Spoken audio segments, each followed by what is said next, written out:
Hi guys, this week we're going to talk about emotional depth. What makes your characters and your story has emotional depth? My head's a bit cold, that's part about being bald in winter.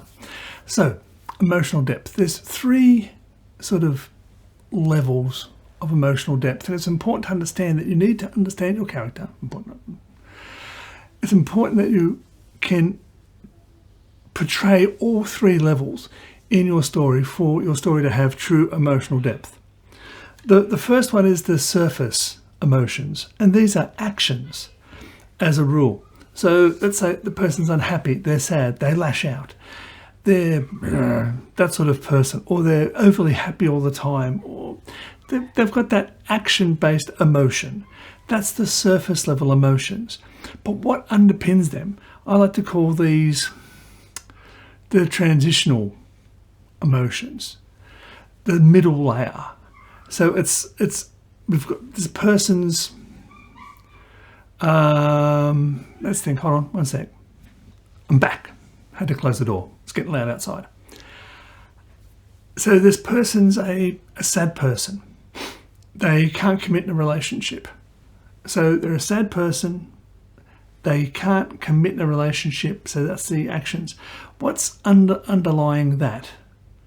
What makes them that unhappy that they can't really commit to anything? This would be the transitional stuff. We could sort of say, well, they've broken up before. They're not they don't feel comfortable. So we've got that sense of discomfort around people. They're not good with, they don't crave emotion or intimacy. This is that understanding slightly lower. They have that sort of, they don't connect to people well. And then we get deeper than that. Am I making any sense at all? What caused that? Well, they fear a sense of abandonment. That's the deep down one. They've been abandoned in the past. And because they've been abandoned, the next one is they don't make connections, therefore that makes them unhappy. So why are they unhappy? Well, you've got to have those three layers. So if we do it the other way, why are they happy? Well, they've had a series of things happen. So they're feeling confident. They're assured in where they are.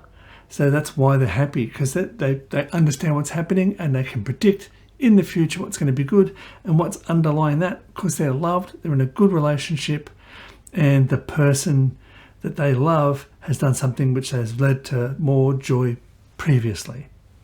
So you've got to have those things. I'm going to put them up here and I'll put a link to them below. So having the upper, middle and lower gives the depth, and it's especially important if you're going to have a change in an emotional state. Having a person that's always happy, is always happy, is always happy is a bit boring.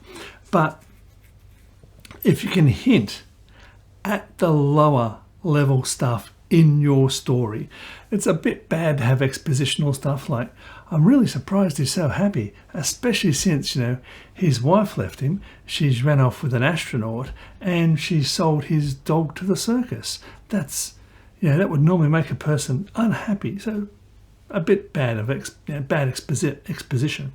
But if you can let people know that there has been tragedy in his life before. So someone says that he's quite buoyant because what's happened previously.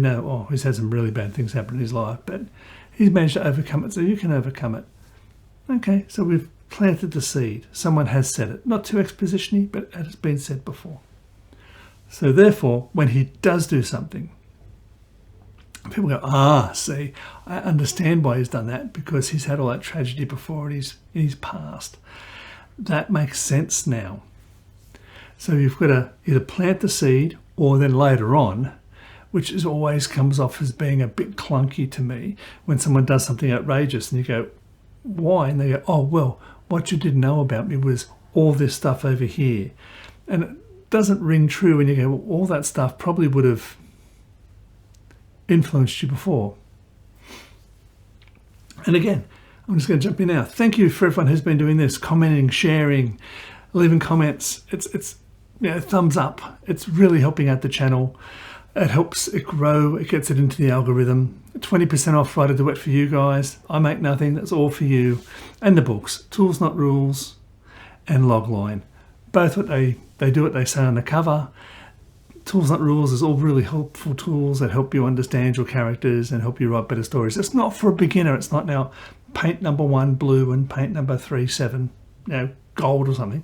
It's tools, but you've got to know your craft a little bit to really get the most out of those tools. It's not going to teach you how to write. It's going to make you a better writer.